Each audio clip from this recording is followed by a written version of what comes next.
Okay, so like I said earlier, I think that a lot of the criticism that Steven Universe gets for being a racist show is based off of microaggressive things like the Sugalite fusion or the bismuth arc, which are valid critiques, but it's not any more racist than any other anime or cartoon. That's a problem in media as a whole, right? Like microaggressions and, just like subtle racism. That's not unique to Steven Universe. But I want to talk about something that I feel like is more unique to the plot of Steven Universe that is racist, which is the white savior narrative of a Christ figure. What do I mean by that? Steven is half gem, half human. And the gems are a godlike race that attempt to colonize and subjugate humanity. Steven is the physical form of Rose. And we later find out that Rose is Pink Diamond, which is one of the highest of the god race, right? Like the higher god. So like Christ, Steven is there to save humanity from the wrath of God. But the wrath of God in this narrative is colonization. So it is a positioning of a racial dynamic of gods colonizing lesser beings in a synthesis of those two forms. Like a mulatto, for example, is there to save the average lesser beings, like the mere mortals, the humans, because he is higher. He is a higher form of being. So it's giving white saviory, and if not white saviory, mulatto saviory. But let's not get into the whole. You see what I'm saying, though. Hello everyone, my name is Amnia, I'm 21 years old and I'm from Sudan. I'm making this video to raise awareness about the current situation many Sudanese people are going through. Before April 15th, I used to be a very normal university student in my final year, and I was doing my internship at my dream job. I was surrounded by my loved ones and living a very normal life like the rest of the world. Until April 15th, when I had woken up to the sounds of bombing and shelling, to my house literally shaking. I lived under absolute terror until I was able to flee to a nearby city, and ever since life has not been the same. And the situation has been declining severely. This city lacks infrastructure, and it's actually one of the best cities in Sudan right now, yet we still have shortage of water, electricity, you name it. The healthcare system has collapsed. It's nearly impossible if you're having a critical situation, like a critical medical situation. It's nearly impossible to find a hospital that would take you in if you're an emergency patient. Many people have died due to the lack of medical attention. The violence in Sudan is spreading like wildfire, and it's senseless. Raping, looting, killing, humiliating, murdering, you name it. You name it. 90% of the houses in the capital, my city, have been looted. Life assets looted. Many people now are homeless and are helpless and hopeless. There are 7 million displaced people, 5 million internally displaced, like myself, and people who are refugees. Right now in the West, people are getting ethnically cleansed. There's a genocide. Only in 5 days, 2,000 people have died. How many more lives would it take for the world to step in, for people to care? I'm sick and tired of the dehumanization of African lives. I am sick and tired of our suffering falling into deaf ears. We're also people. We're just like everyone else. We're not just statistics. We're humans with hopes, dreams, and aspirations like the rest of you. Please speak up about Sudan before it's too late.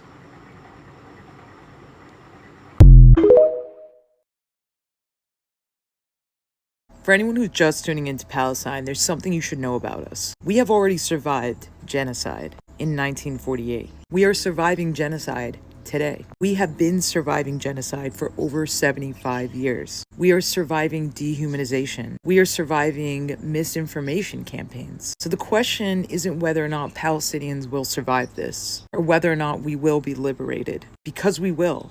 The question is, where were you in all of this? Are you choosing silence? Are you choosing fear?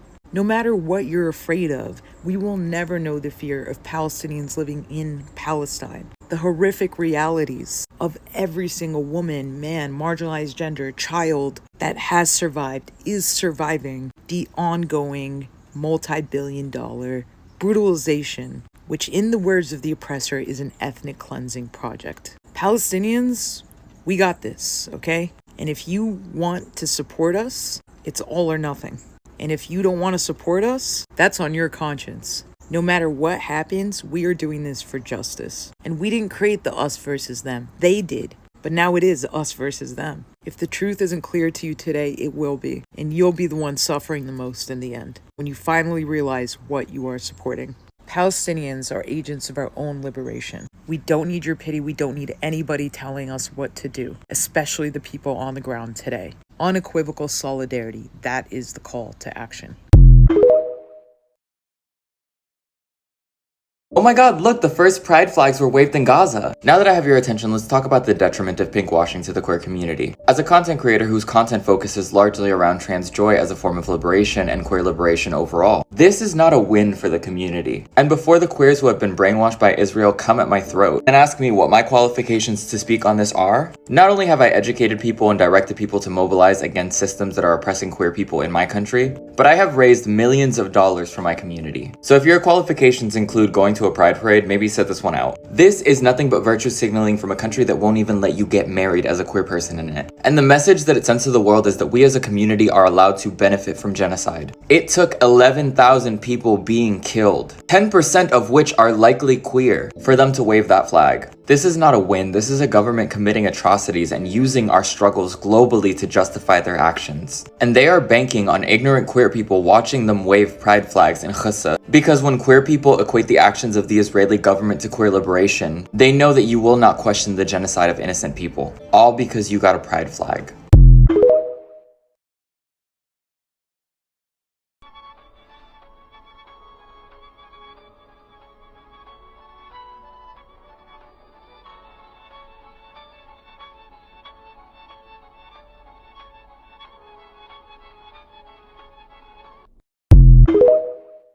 A lot of you guys don't know this, but I am a refugee and I have experienced the effects of being displaced. And experiencing that is why I am the way that I am today. The girls keep asking me where I'm at. Gloria, why are you not posting on TikTok? Where have you been, girl? And honestly, the get ready with me's personally, it can wait.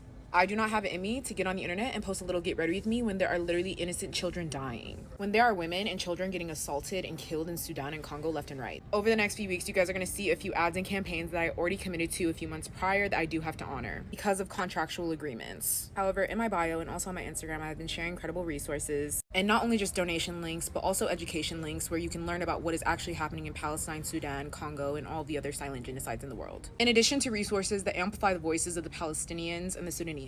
So hear me when I say Palestine will be free. I hope you guys also hear free Sudan, free Congo, free Tigray, and all of the other countries experiencing silent genocides and violence right now. Yes, I understand some beauty companies might want to cut ties with me after this video, but that's okay. Because we are not free until all of us are free. And to the beauty content creators with giant platforms who have not said anything, don't be afraid to talk that shit from your chest.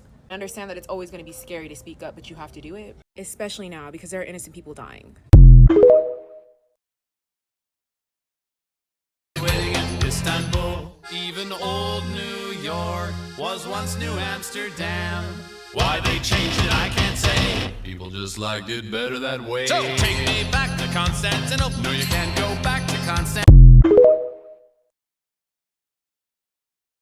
Almost all your taxes go to military installations on foreign bases, 800 of them, but no other country has a military base in America, cause it's a fear tactic, it's a fear tactic. We are a fascist police state, wasting your money, it could go to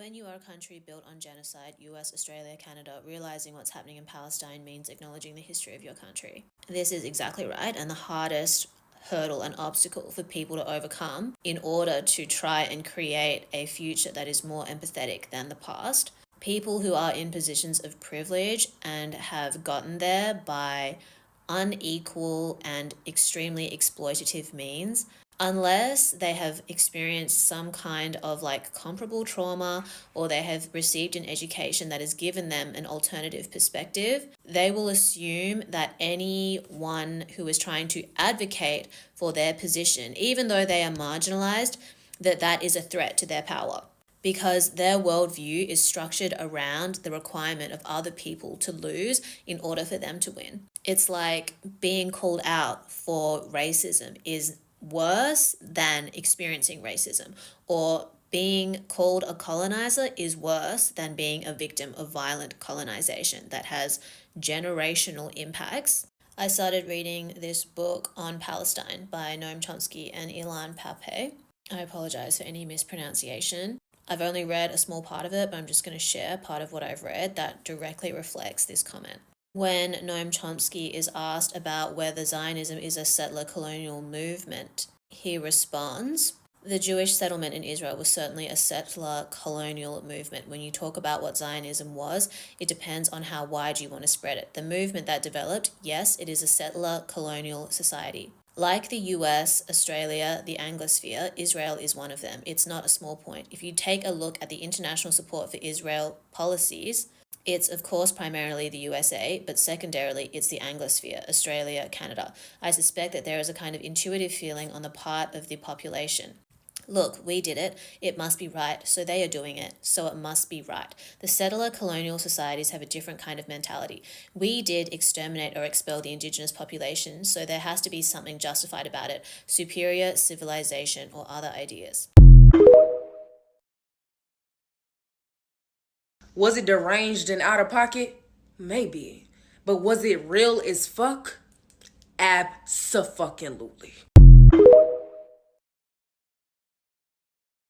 Princeton University should be ashamed of itself right now. If you didn't know, this week is Trans Awareness Week and Monday is Trans Day of Remembrance. This is supposed to be a time where we celebrate and uplift the trans community and remember the victims of transphobic violence. And this transphobic violence is actually on the rise this year. And you know what Princeton is doing to celebrate Trans Awareness Week? Debating our identities. This is the event Princeton is holding on Thursday. I'll move out of the way so you could read it. And all of these speakers, all very conservative, all very anti-trans. This man especially is involved in anti-trans organizations. So with all of this, I have a question for Princeton University. If you have a commitment to diversity and inclusion, as you so claim, where is it? How is this being inclusive of your trans students? How is this helping your trans students to feel safe in their university? Because events like this literally threaten the safety of your trans and queer students. These ideas is what creates violence against my community, and is also what leads to many trans people taking their own lives. As a leading university in the world, you have a responsibility to educate, and instead you spread misinformation and debate the lives and lived experiences of trans people during a week that's supposed to celebrate them. To everyone involved in this event and the people at Princeton behind it, shame on you. There is a list. This list, in Arabic, this list says we are in an operation. The operation against Israel started in the 7th of October. This is a Guardian list where every terrorist writes his name and every terrorist has his own shift guarding the people that were here. Sir. Do I give a fuck? No, not one. How many fucks do I give? 0. Exactly. So therefore your comment is irrelevant.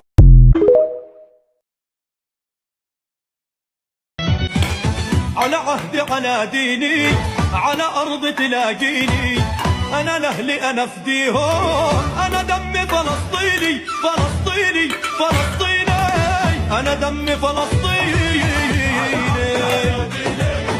Did you know that about about 500 to 700 Palestinian children are detained, interrogated, and imprisoned by Israeli military per year. Majority of the arrests occur in the middle of the night with no prior warning or warrant. Parents are almost never told where the kids are being taken or for how long. After being arrested, kids are blindfolded and taken in military vehicles to interrogation centers. Because they're taken in the middle of the night, many are forced to wait throughout the night for the centers to open up in the morning. Kids are strip searched, and during interrogation, many children have reported being faced with physical abuse, verbal abuse, and even rape. Over 90% of the time, they're found guilty and imprisoned or even held in solitary confinement.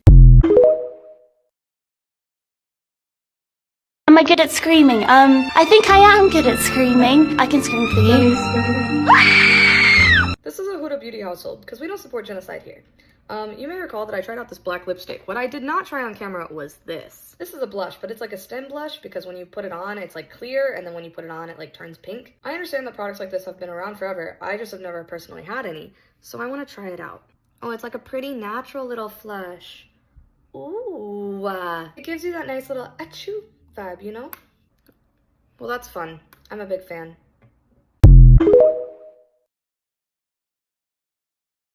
There is a way we can have real impact in people's lives right now. There are refugees from Gaza in Cairo without a means to support themselves, without food, without housing, with just the clothes on their back, whole families out there.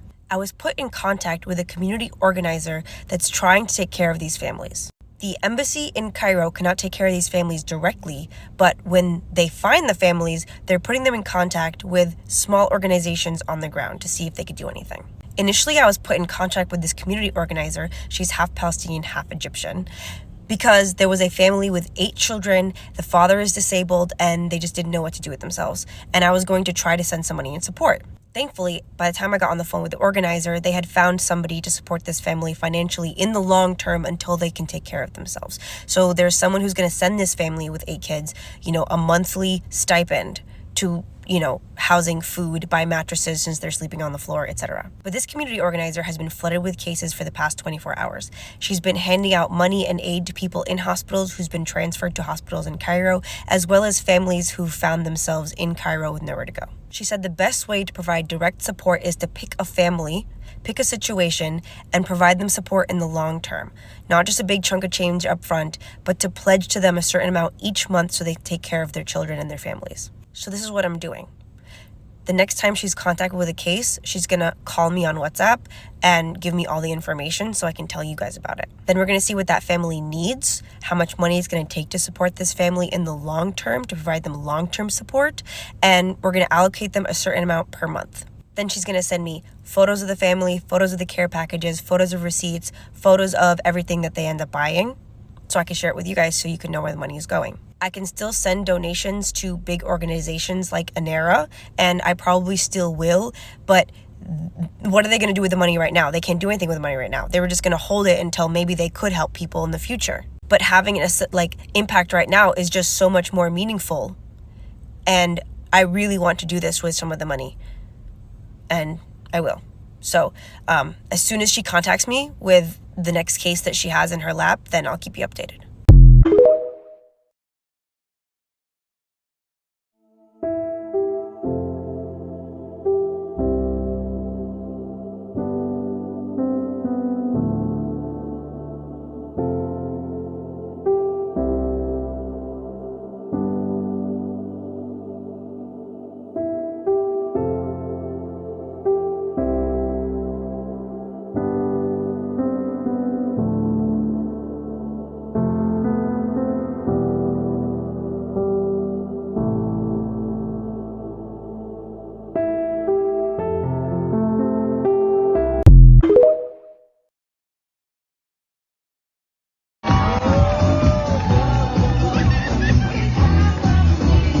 What drag queen thinks that's okay? Dressed like an evolved Pokemon form of Violet from Willy Wonka? And brings kids into the performance without an ounce of sequins or sparkles in their outfits? You have a gorgeous blueberry glamazon showgirl drag queen. I expect the backup dancers to have sparkly shoelaces, or at least some ostrich feathers. Oh, what, she picked them up? What kind of parents would allow that? Well, you'll have to ask Dad when she's done her lip sync, because one of those kids are hers. Did you hear those pure squeals of glee when she spun around? Those two babies couldn't have felt more safe or loved. Let me be crystal clear. Legitimate quad premium people can have families, and that includes children. And sometimes, dad is a damn good drag queen. Follow for more gay reactions.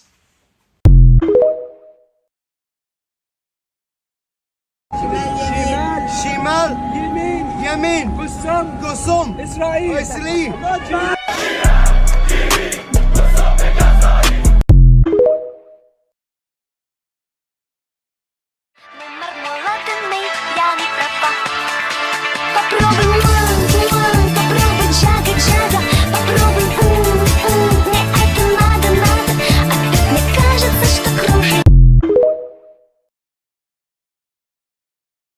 These motherfuckers want us dead.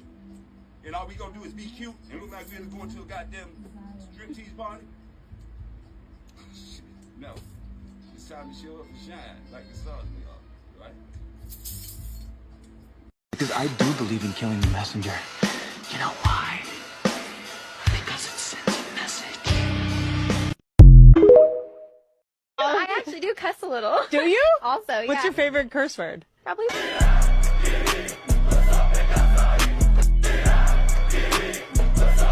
How many times are we gonna have to teach you this lesson, old man? It's called pink washing. Look it up. When you know, you know.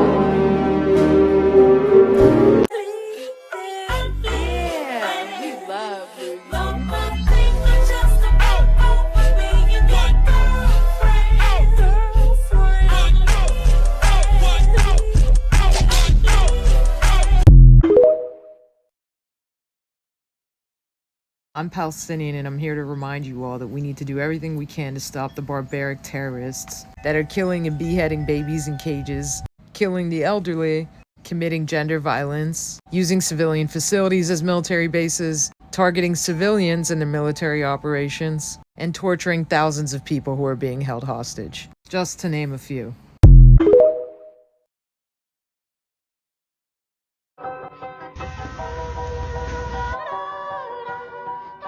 And scene. I know this short film is just going to Tubi, but there are a few pointers that I think could really help out. One really big detail is that the medical supplies should have a bit more specific detail. Specifically, they should be the language of the people that they are going to.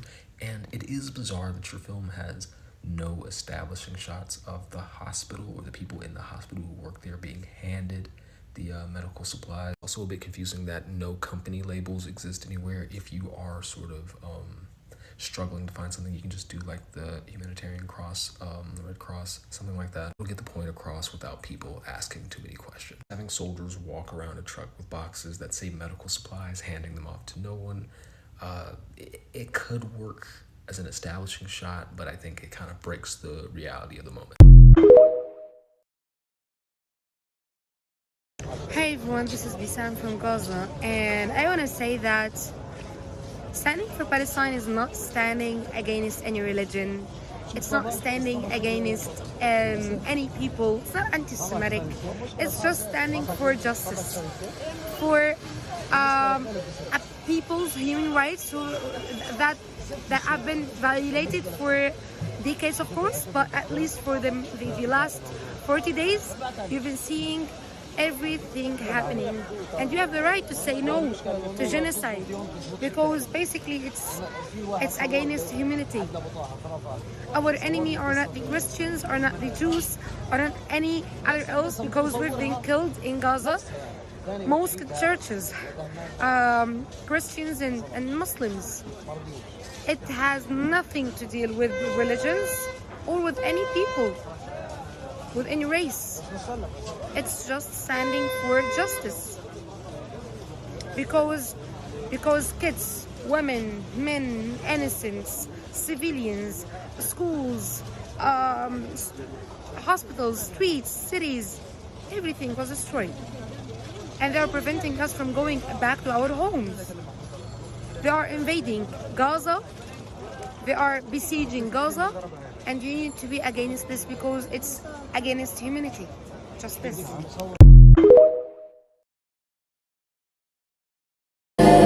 Smart, sexy, lacy, I'm losing